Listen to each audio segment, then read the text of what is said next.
할렐루야. 오늘 하나님 말씀은 야고보서 1장 17절부터 18절까지 말씀입니다.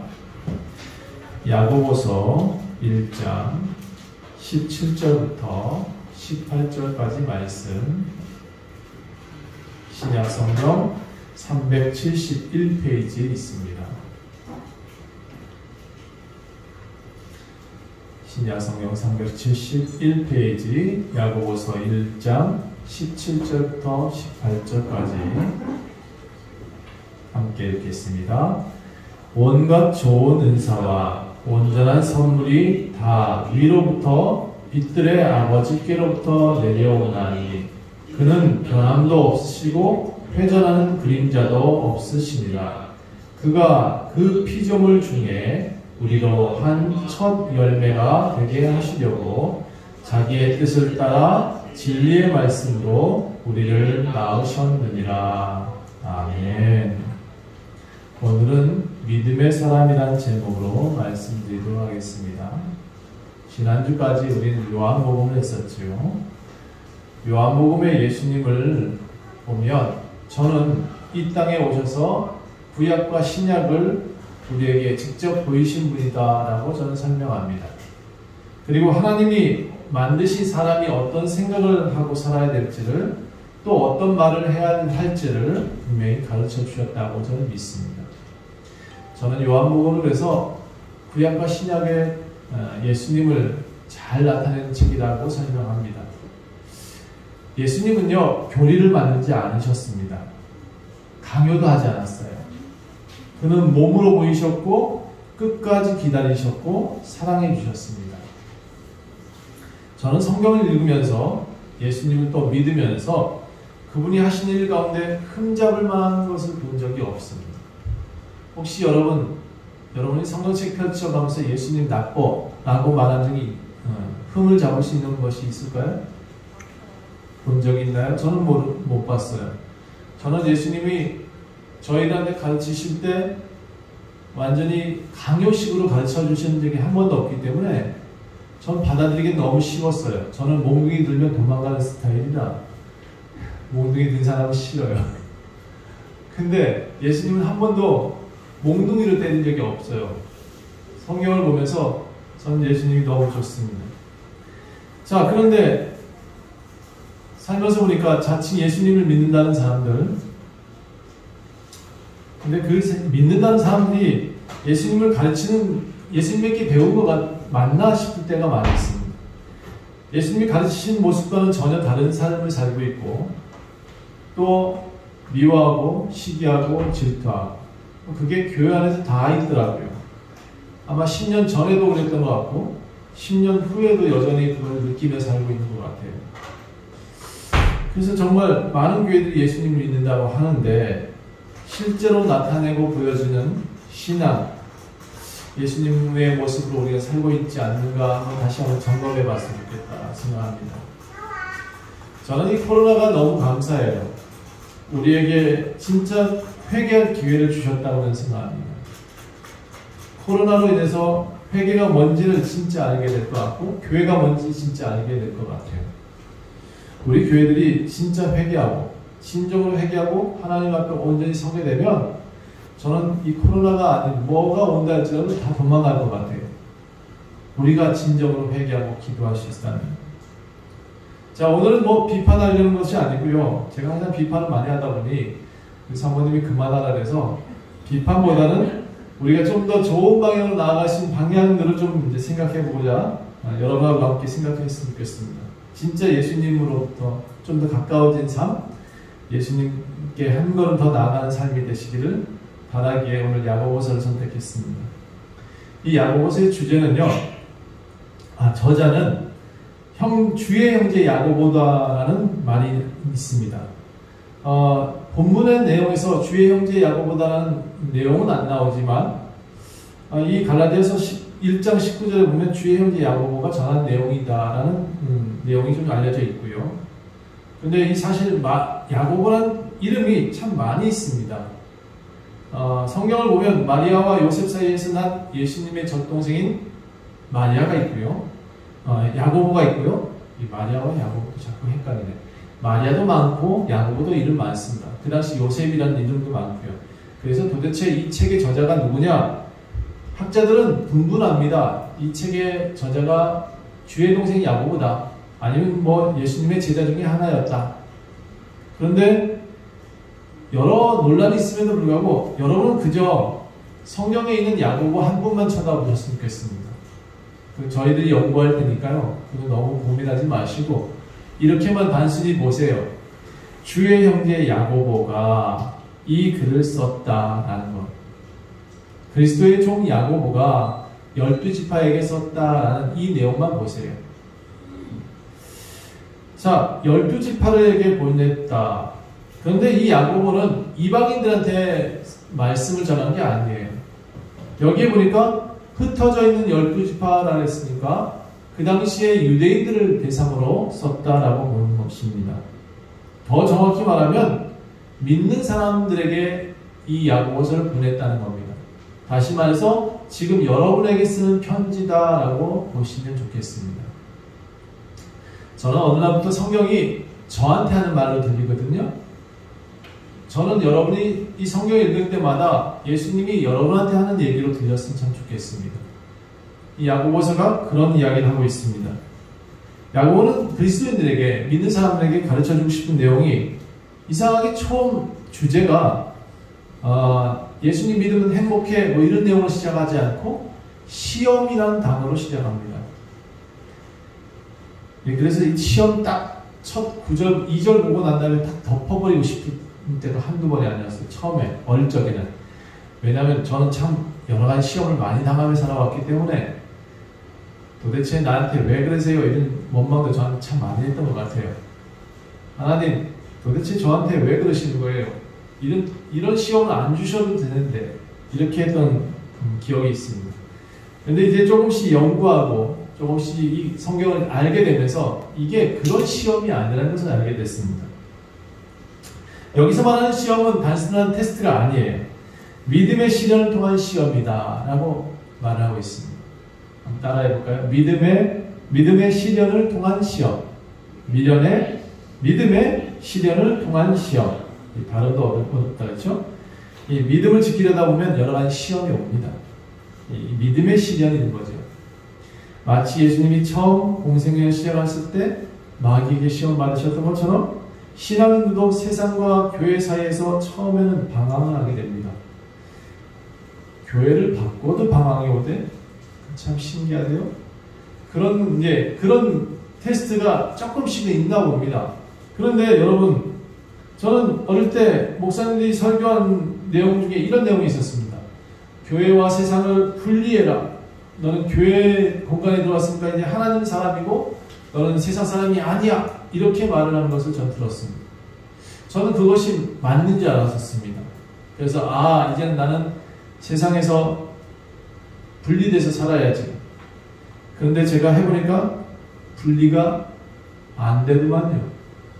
저는 땅을 계속 밟고 살아야 됐고 끊임없이 사람들과 세상 사람과 대화를 하고 있더라고요. 그럼 교회에 나온다 해서 세상과 우리가 교회가 분리게 되는 거냐? 아주 단언하게 말씀드리지만 예수님은 우리를 세상과 분리한 적이 없어요. 교회 믿는다고 해서, 예수님 믿는다 해서 우리가 세상 사람들하고 사귀지 말라라고 말한 적이 한 번도 없어요. 다음 주에는 제가 고린도 교회에 말씀드릴 건데 고린도 교회는 더 이상해요. 세상과 함께 살아요. 그런데 그 모든 것들에 인정하며 살라는 내용들이 더 커져요. 자, 다시 교회 공간을 다시 얘기하자면 우리 교회 공간이 거룩하다라고 배웠습니다. 그래서 저는 장로교회에 있을 때는 여기 단에 올라가 본 적이 없어요. 그리고 목사님하고 손잡아 본 적이 없어요. 목사님은 설교가 끝나면 커튼 뒤로 사라지시는 줄 알았어요. 정말 신기하게 없어지더라고요. 눈 감고 눈 뜨면 없어. 그래서 목사님은 말씀만 전하고 하늘로 올라가시는 줄 알았었어요. 옛날에는, 어릴 적에는. 그런데 이렇게 교회는 거룩하고 세상은 거룩하지 않다라고 배웠어요, 저는. 그런데 제가 다시 말씀드릴게요. 여러분, 하나님이 계신 곳은 거룩합니다. 그리고 하나님이 계시지 않는 곳은 거룩하지 않습니다. 그렇기 때문에 교회라는 공간도 거룩하다고 단정지을 수가 없습니다. 교회 안에 하나님이 안 계신다 그러면 그곳은 지옥일 것입니다. 다시 말해서 여러분한테 하나님이 없다라고 하면 여러분은 교회에 나오는 게 아니라 지옥을 나오고 있는 겁니다. 저는 여러분들이 교회를 나왔으면 좋겠습니다. 하나님 나라에 나왔으면 좋겠고 하나님의 성전이 되셨으면 좋겠습니다. 자, 그럼 또 세상이라는 공간은 거룩하지 않고 지저분하기만 하느냐? 아니죠. 하나님이 사는 곳이 천국이라 그랬고 하나님이 사는 곳이 거룩하다 그랬습니다. 하나님과 함께 살지 않고 자기 주먹만 믿고 있으니까 거기가 지옥인 거죠. 저는 교회에 나오지 않는 가난한 사람들이 참 많은 것 같아요. 그들과 대화하면 도리어 거기가 천국 같아요. 그 사람과 교회를 세우고 싶을 때가 있어요. 근데 그분들한테 초대하면 우리 교회도 그럴까봐 교회를 못 나오네. 그런 사람들은 열심히 만나세요. 만나셔서 내가 천국이라고 자신있게 소개를 좀 하세요. 자, 똑같이 사는 삶이라도 믿음을 가진 사람은 세상에서 여러 가지 시험을 당하게 되는 것 같아요. 그 첫 번째 시험이 저는 주일 지키는 것 같아요. 예배 지킨다는 게 참 쉽지 않은 것 같아요. 특히나 이 코로나 시대에. 그 다음에 두 번째 시험이 뭐냐? 여러 가지 시련 당하는 것 중에 하나가 물질인 것 같아요. 이 돈이 참 왼수더라고요. 그놈의 왼수 좀 많이 벌어봤으면 좋겠는데 우리 성도들이. 이 왼수들이 참, 그렇죠? 이 돈 버는 것이 시련처럼 다가올 때가 있어요. 자, 앞에 시험이라는 것, 주일날 주일 지키는 것 자체가 시험이다, 시련이다라는 것을 제가 말씀드렸는데, 여러분, 남편과 아내가 같이 살면서도 주일 지키는 것이 참 쉽지 않고 어려운 것 같아요. 그래서 주일마다 예배를 지키려는 사람이 있고 주일마다 가정을 지키려는 사람이 있어요. 교회를 나가는 사람은 가정을 지키기 위해서 나간다고 말을 해요. 또 교회를 나가지 않는 사람도 역시 가정을 지켜야 된다고 말을 해요. 참 아이러니하죠. 둘은 같은 세상에 살면서도 다른 시험을 주고받습니다. 그래서 시간이 지나면 한 가정인데 두 세계에 살고 있는 것 같은 느낌이 들 때가 있어요. 자, 이것은 하나님께서 원하시는 그런 가정이 아니에요. 다시 말해서 우리 가정이 교회 나가야 된다, 교회 나가지 않아야 된다는 것을 싸울 필요가 없다는 얘기입니다. 남편이나 아내에게 신앙을 예수님 믿어라고 예수님이 강요한 적이 한 번도 없어요. 근데 교회에 다닌다고 남편한테 예수님 믿어, 나는 천국 가는데 넌 천국 못 가, 이렇게 단정 짓는 것이 제일 가까이 있는 사람이 그렇게 먼저 하더라고요. 그래서 여러분, 하나님께서 원하시는 가정들은 강요가 아니라 보여주는 거예요. 제가 열심히 말씀드리지만 예수님은 항상 사람들한테 보여주는 신앙을 말씀하셨지 말로만 하는 신앙을 갖고 있지 않았습니다.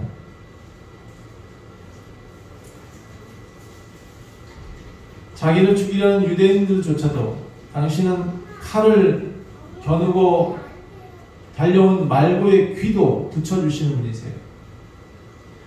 싸움이 능사였다면 예수님은 아마 천군, 하늘 천사들을 불러가지고 우리들과 싸워서 이기셨어야 돼요. 싸움이 능사였다면.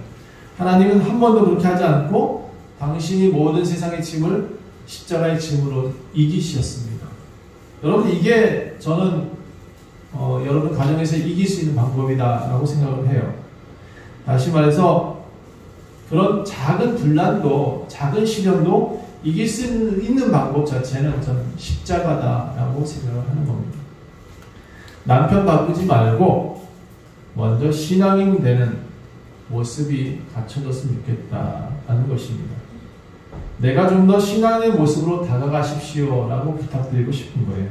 자, 이런 것들이 소소한 믿음의 시련입니다. 자, 이 믿음의 시련이 성경에서는 지금 시험이라고 표현했는데 그 다음에 3절이 믿음의 시련이 인내를 만든다라고 되어져 있습니다. 이런 소소한 것들이 계속 쌓이고 이기고 쌓이고 이기고 하다 보면 어느 날 이 시련이라는 단어가 어떻게 바뀌냐면 인내라는 단어로 바뀝니다. 이 인내는 맨날 참는다 그런 뜻이 아닙니다. 성경에서 말하는 인내는 좀 나 맨날 참어 이런 식으로 얘기하는데 그게 그런 인내가 아니고요. 이런 소소한 믿음의 시련을 이겨냈다, 그것을 이겨내는 삶을 인내라고 표현하고 있습니다. 예수님이 사시는 동안 끊임없이 시련을 거치며 살아왔어요. 물론 그분의 시련은 우리가 감당할 수가 없어요. 우리가 생각하는 그런 신앙이 아니에요. 솔직히 더 심각하기 때문에 제가 표현도 못하겠어요. 저는 북한에서 오신 탈북인들에 대한 이야기를 들을 때마다 실감이 안 나요.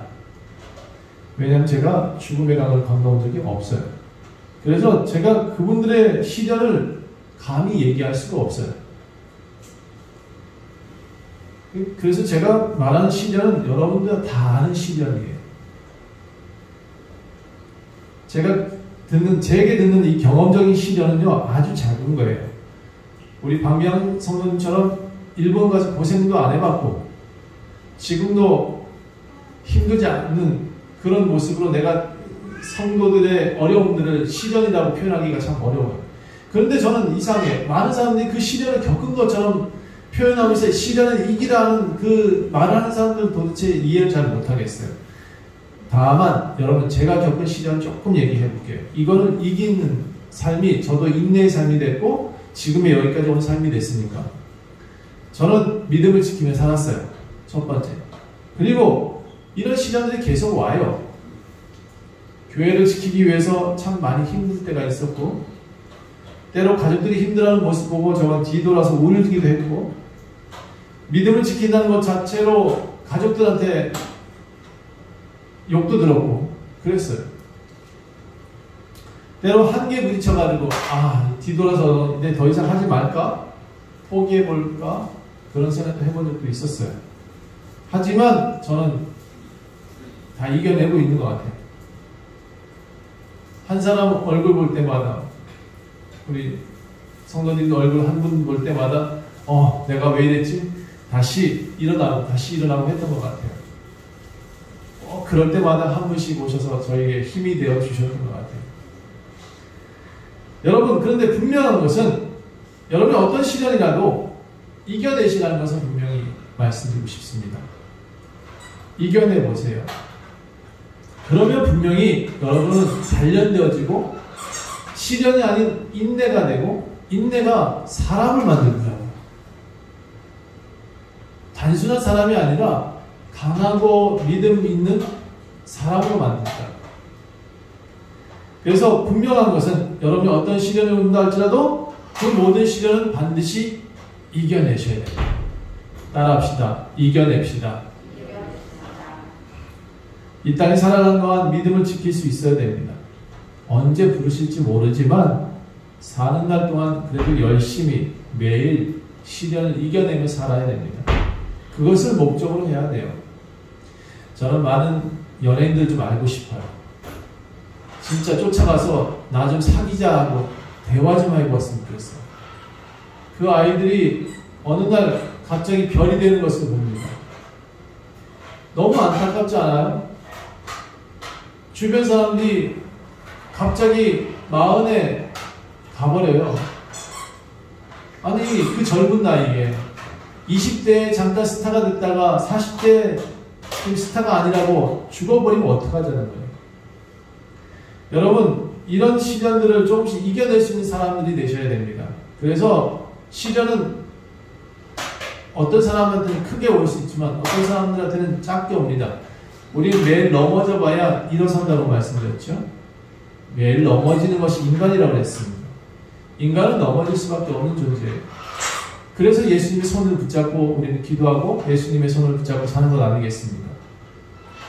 이 믿음의 시련이 조금 성장하면 인내로 불린다고 했습니다. 이 인내가 예수님을 믿는 신앙인으로 더 발전시킵니다. 그래서 4절에 보면 인내를 온전히 이루라 라고 했습니다. 이는 너희로 온전하고 구비하여 조금도 부족함이 없게 하려 합니다. 인내를 이루라 했습니다. 인내를 이루면 어떤 일이 있을까요?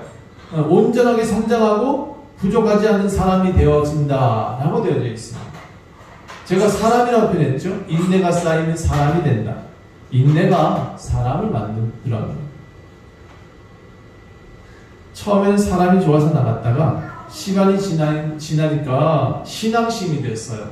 그래서 신앙심이 조금 지나다 보니까 다양한 경험들을 통해서, 신앙의 경험을 통해서 저는 신앙인보다는 예수님이 닮아가는 삶이 되고 있는 것 같다, 이런 생각을 했었어요. 저는 교회를 통해서 여러분이 많은 기적들이 일어나고 매일 병고침이 일어나는 것에 현혹되지 않았으면 좋겠어요. 그저 사는 날 동안 여러분이 인내의 삶을 깨닫고 조금 더 하나님께 나아가는 것, 그게 신앙인이라고 믿어졌으면 좋겠어요. 교회에 나와서 병 고치는 거, 그게 이적이라고 말하는데 그 이적 아니에요. 그거 이적 같으면 병원에서는 맨날 병원 의사들 다 숭배해야 됩니다, 우리가. 그렇죠? 자, 세 번째, 우리 이제 그리스도인이 살면서 하나님께서 가르쳐 주신 그 인내를 이룰 수 있는 방법을 말하고 있습니다.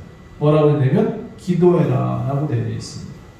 성경을 읽어보면 이제 오직 믿음으로 구하고 6절에 조금도 의심하지 말라. 그 앞에 보면 누구든지 지혜가 부족하거든 모든 사람에게 후히 주시고 꾸짖지 아니하시는 하나님께 구하라 그리하면 주시리라.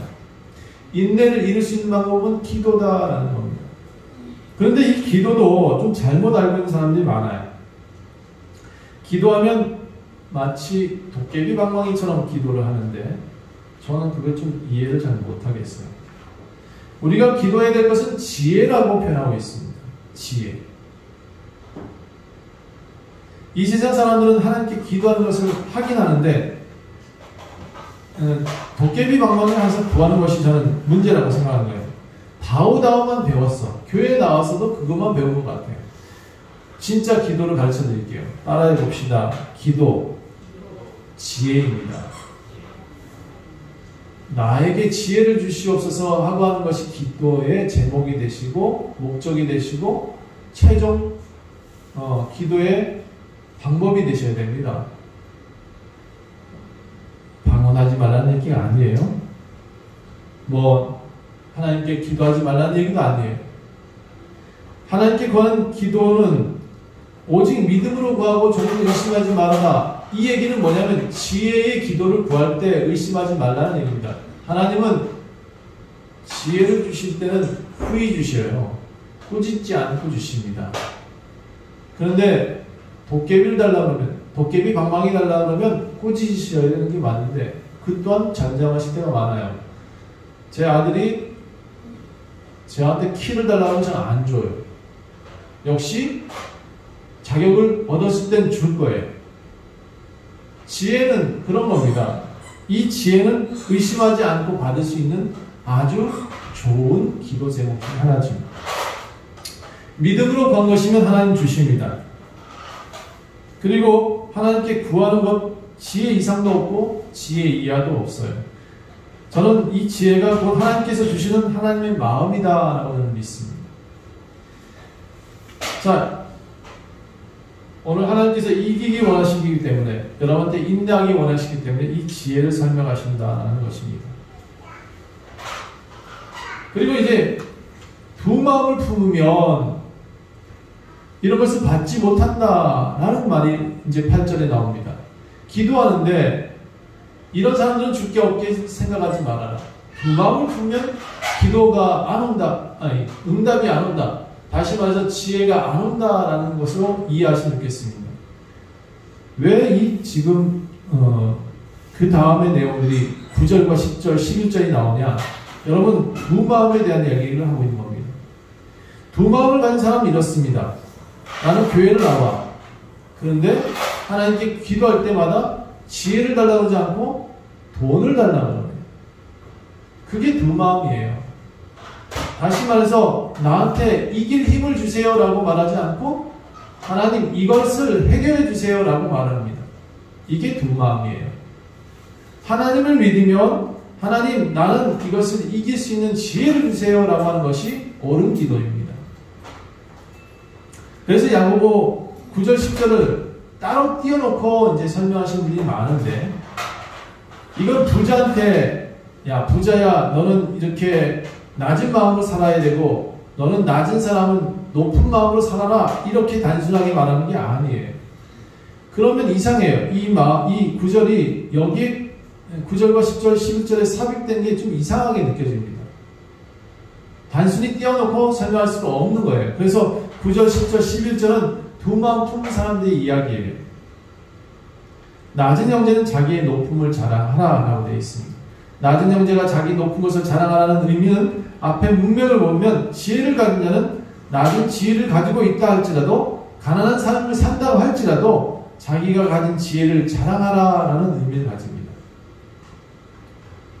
여러분, 저는 많이 배우지 않았습니다. 석사는 갖고 있지만 박사는 아닙니다. 근데 제가 요즘 저가 가진 지혜를 자랑하고 사는 것 같아요. 요즘 정치인들도 만나고 돈 많은 사장님들도 만나는데 제가 그들 앞에 머리를 조아린 적이 없어요. 도리어 제가 머리를 뻣뻣이 들어요. 그리고 그들에게 도움이 되는 말을 해주고 있습니다. 저는 이게 하늘에서 오는 지혜다라고 믿습니다. 제가 하나님이 원하신 뜻을 행하기 때문에 하나님께서 주신 지혜라고 생각합니다. 혹 우리에게 부자가 있나요? 진짜 많구나, 우리 교회에 부자가. 네, 그렇다면 낮아짐의 지혜를 구하십시오. 이게 더 장구하고 아름답게 갖고 가는 삶이 될 거예요. 벼는 익으면 머리를 숙인다는 속담이 있습니다. 가진 자는 자기의 가진 것의 아름다움을 드러내보다 낮아지는 것이 더 아름답다는 사실을 배워야 됩니다. 아마 그런 사람이 더 큰 일을 행하지 않을까 저는 생각하는 거죠. 자, 그래서 12절은 이런 시험을 참는 사람들은 복이 있다라는 표현을 또 이어가고 있습니다. 이런 시험, 인내를 이룬 사람들, 사람이 된 사람들, 진짜 예수님을 믿을 만한 사람이 된 사람들은 복이 있다. 그 복이 있는 사람들은 시련을 견뎌낸 자가 주께서 자기를 사랑하신 자들에게 약속하신 생명의 면류관을 얻게 하신다. 여러분, 시험을 참고 견디고 인내한 사람들은 생명의 면류관을 주시겠다라고 되어 있습니다. 저는 여러분이 지금 살아내는 것 자체가 인내라고 생각하고 시련이라고 생각합니다. 살아내는 것 자체가. 아이고, 당장이라도 그만두고 싶을 때가 한두 번이 아니잖아요. 그렇죠? 당장에 내치고 싶을 때가 한두 번이 아닌데 우리 여지까지 살아있다는 것 자체가 인내고 시련이죠. 그것을 잘 견뎌내고 있다는 것은 박수 쳐줘야 될 일인 것 같습니다. 그래서 여러분, 옆에 사람들한테 이렇게 얘기해 봅시다. 잘하고 있다고. 잘하고 있으십니다. 괜찮아요. 행복할 거예요. 라고 토닥거려 주셨으면 좋겠습니다. 하라면 안 하는 것 같아. 손잡고 한번 합시다. 잘하고 있어요. 당신 열사님 손 좀 잡아줘봐요. 안 해? 잘하고 있어요. 괜찮아요. 매일같이 인내하고 이기시고 살고 있으면 어둠은 언젠가 빛이 됩니다. 그렇죠?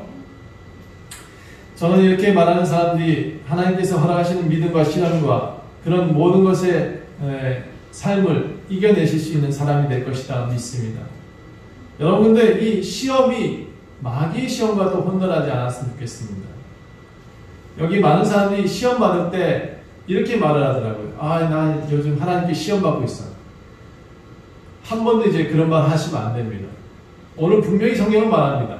사람이 시험 받을 때 내가 하나님께 시험을 받는다 하지 말아야 된다라고 표현하고 있습니다. 여러분, 만약에 우리한테 시련이 온다라면 그 시련의 원인을 한번 찾아보십시오.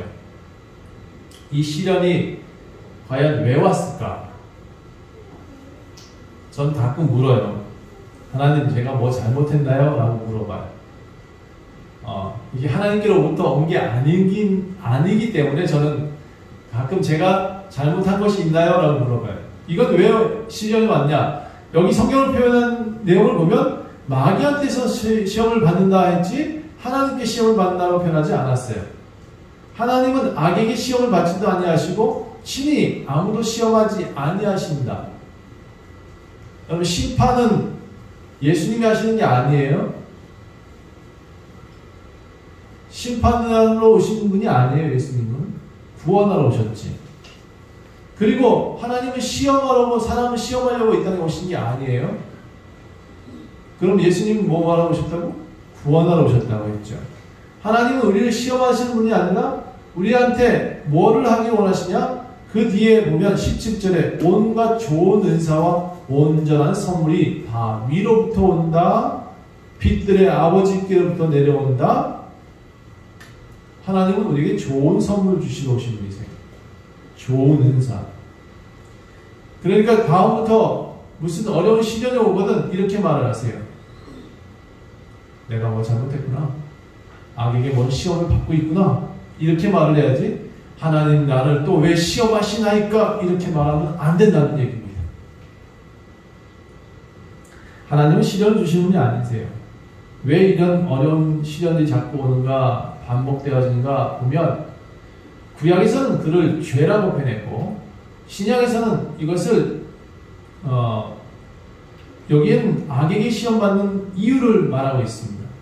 사람이 시험받을 때는 하나님께 시험받는 게 아니라 악에게 시험을 받게 된다는 겁니다. 그러면 그 내용이 왜 시련을 받게 되냐? 그래서 나오는 것이 욕심에 끌려 미혹된다라는 표현이 나옵니다. 악에게 시험받을 수 있는 가장 근본적인 원인이 욕심이라는 거예요. 내가 욕심을 부리게 되면 시험이 오는 거예요. 내가 뭔가 하나님이 원하시는 일들이 아닌 내 욕심에 뭔가를 구하는 일들이 많아진다. 그러면 시험이 올 수 있습니다. 그 시험은 태생이 악이에요. 그래서 욕심으로 시작한 것은 말 그대로 욕심과 악의 근원이 되는 미혹에서 시작되는 것입니다. 그래서 이 욕심이 어떻게 돼요? 욕심이 잉태한 즉 15절 보니까 죄가 된다. 죄가 장성하니까 사망이 된다라고 되어 있지 않습니까?